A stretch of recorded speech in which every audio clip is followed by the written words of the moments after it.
Inilah dari oknum nakal demi meraup keuntungan, status pasien positif COVID-19 pun dibuat supaya anggarannya turun. Siapa yang bermain? Itu akan saya jawab, pemirsa. Sudah hadir lewat sambungan Zoom pemirsa dengan Bang Nasir Jamil yang merupakan dari Banggar DPR. Bahkan juga sudah ada Dr. Kunchoro Adi Puryanto, Ketua Perhimpunan Rumah Sakit Indonesia. Saya mau ke Bang Nasir Jamil lewat sambungan telepon. Bang Nasir, ketika Banggar kemudian sudah tahu bahwa ternyata ada celah-celah dari oknum nakal yang meng-markup dana supaya turun dana COVID-19, tapi status pasien diubah. Pertanyaannya, berapa banyak yang bermain seperti itu dan berapa besarannya?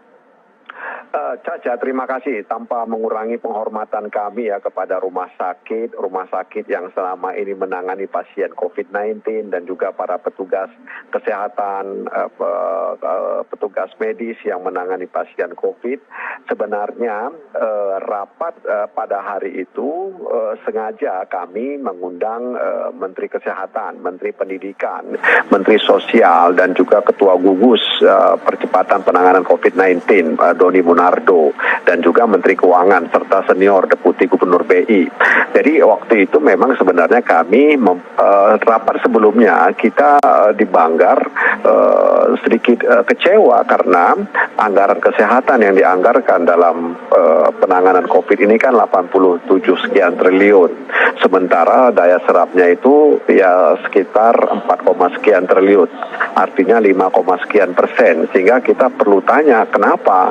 Nah, kemudian dalam rapat itu Ketua Banggar Pak Said itu kemudian menyampaikan sejumlah informasi terkait dalam tanda kutip kenakalan ya oknum-oknum di rumah sakit dalam rangka untuk mendapatkan anggaran yang lebih besar terkait dengan pasien yang kena COVID ya, lalu dia sampaikan seperti itu. Ya, ini kan sebagai bentuk pengawasan daripada anggota DPR yang juga Ketua Banggar. Dan tentu itu disampaikan langsung di depan Menteri Keuangan kepada Menteri Kesehatan Pak Terawan. Artinya kami meminta kalau benar sinyalemen itu ya ada di Jambi, di Pasuruan, di Ciamis, dan juga beredar juga di Piral di mana ada masyarakat yang menolak ketika misalnya keluarganya dinyatakan COVID-19. Nah, karena ini kan perlu penanganan.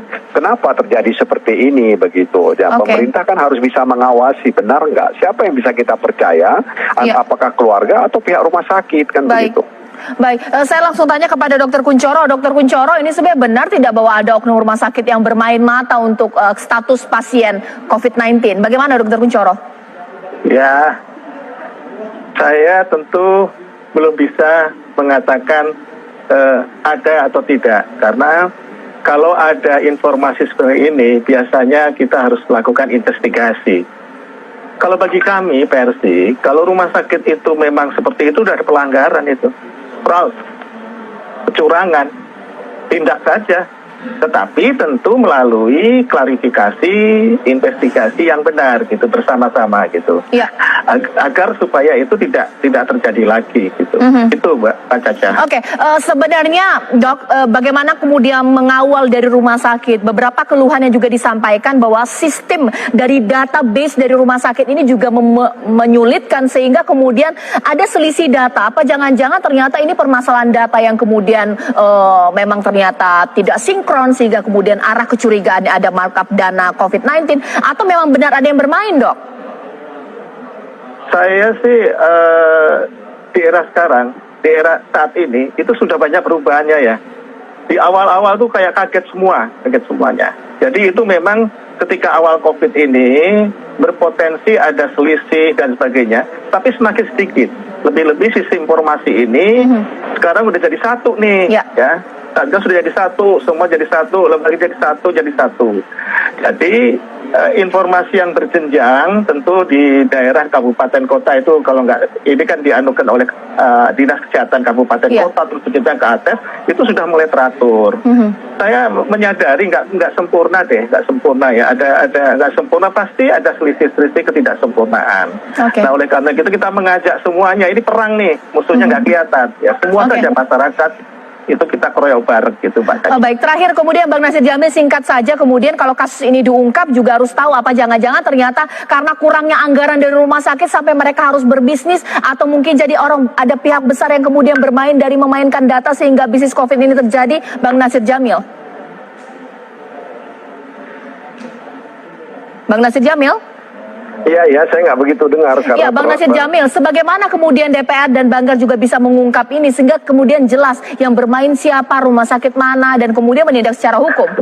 Iya, tugas pemerintah sebenarnya, dan tentu kita punya institusi penegak hukum untuk mendalami, ya seperti yang disampaikan Profesor tadi. Artinya memang sinyalemen ini itu memang harus ditindaklanjuti, ya karena itu sudah viral, kemudian terjadi di beberapa rumah sakit, ya kita tidak memungkiri, memungkiri bisa jadi karena insentif untuk petugas medis itu belum berjalan sesuai dengan yang diharapkan. Padahal dana untuk penanganan COVID ini, kesehatan ini seperti yang saya katakan di awal tadi 87, sekian triliun. Kenapa belum sampai? Kenapa belum kemudian insentif itu diterima oleh petugas-petugas kesehatan, tenaga-tenaga medis di rumah sakit? Ini yang perlu kita tanyakan kepada pemerintah, dan tentu saja kami berharap sinyalemen ini bisa ditindaklanjuti oleh pemerintah. Baik, ini kita kawal bagaimana kasus ini akan berjalan. Terima kasih Bang Nasir Jamil, terima kasih Dr. Kunchoro. Ini menjadi akhir Apa Kabar Indonesia Malam. Saya Cica Anissa, terima kasih, selamat malam, sampai jumpa.